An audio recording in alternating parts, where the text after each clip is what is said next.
Now we can descend. I'm going to take you one story, well, two stories actually down. So 30 feet further down underground, where we go to the first century Rome level. And now you can kind of have to think about it. You're like, first century, wait a second. You mean like the time of Caesar and Augustus and Peter and stuff? And yes, yes.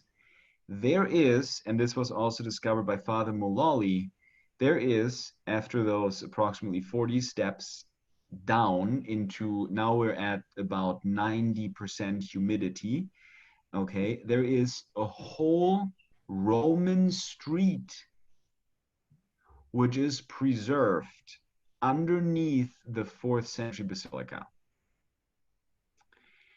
Father Mullally found it because he heard water, and so he dug deeper to see where the water source is. And in fact, there was a water source which is still there today. So when you go, then you can hear the water all the way through this Roman street. And that Roman street somehow, okay, somehow got enclosed in some dirt and was completely preserved. There's about 8 rooms, as we saw previously in the floor plan, and then a tiny temple with an antechamber and a dining room, okay, all from the 1st century. In fact, and I'm sorry to do this to you, this must hurt. In fact, the walls of these 1st century buildings probably date back to a Republican building. So even older than the 1st century. We go into the BC now. 1st, 2nd century BC. Absolutely mind-blowing. We do not know what these buildings were used for. We know this, what I'm going to talk about in 1 second.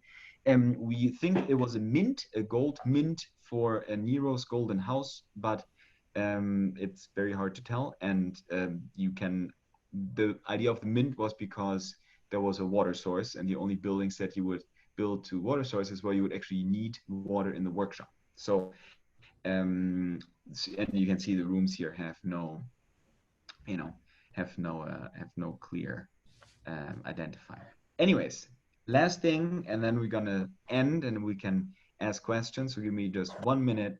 Is what we see is a Mithraeum. So this is an ancient Oriental mystery cult to Mithra, which was incredibly famous among the Roman soldiers. Why is that? Because Mithra was himself kind of a warrior god. He was kind of a Hercules type, okay? So very strong, like youthful and powerful and energetic. And soldiers identified themselves with him. In fact, the whole creation story of the Mithraic cult implies that Mithra set out to put order into chaos and to do it with force, with power and with force and with conviction. So soldiers kind of saw themselves doing that, right? They go off into the and cultivate and civilize the barbarians, so they could identify with this strange Herculean god that put chaos to order by force. Now, what you see here then is Mithra himself on this little kind of altar, and this is a pagan altar, so they would have dinner banquets here. And you can see it's relatively small, so it would host about like maybe 10 people max. They would lay on each side, right? And then you have the little rim, you have like a step down, you have a little rim. So that's the rim on which the food would be placed that the slaves brought in from the antechamber, the other image that we just saw from that room. They would prepare it and then they would bring it in here. And so they would pray to Mithra. They would, drink tons of alcohol and then, eat all the food and then God knows what.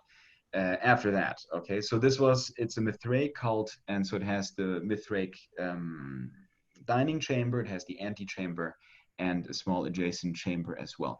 It's very interesting, maybe just that as a closing to the Mithraic cult, especially after the 2nd century, so the year 200 plus, the Roman religion as such was already very decrepit, and no one really believed in those gods anymore.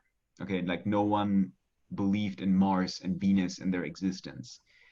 what they believed in is the power, the powers that they had. There was a power of war, a power of peace, and all of that. But like no one actually thought that Mars was actually up there in the clouds somewhere, like lounging on a cloud. And if we behave badly, he'll come down and bring war. No one believed that. But what did grow is the internalization of the search for meaning. So these Romans, they didn't have any belief. So after death, everything's over. So they started rubbing shoulders with all of these weird Far Eastern and Near Eastern mystery cults, which were tons of fun. Okay, you'd get together, you had tons of fun, you'd sing, you'd eat, you'd do whatever, and and you just be together, and you kind of really feel that you have some kind of mystic esoterical experience, that you're experiencing something more than just material reality. And especially soldiers who had a pretty dull and hard and life full of hardship and were not super rich up until the end of their life when they were paid off and settled down. They love that. They're like, well, this is something that we can actually look forward to coming home, right?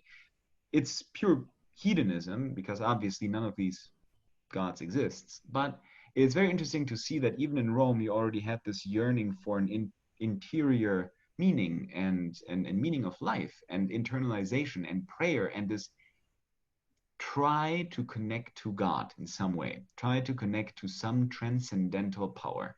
And I think Mithraism is a great example, studying this yearning developing even in an ancient pagan religion, such as the very cold, rational Roman religion. So with that, obviously Christians had easy game because they're like, hey, guys, we got some news for you, and they're good news. Right? There is a transcendental reality, and it's not full of weird chaos warriors, but it is full of love and mercy. So, I just wanted to kind of add that on. Hi, thanks for stopping by the channel, and make sure you don't miss any of the great content that's coming up. Subscribe to the channel. You're going to click on the little red button, and then once you do, there's going to be a bell right on the right-hand side.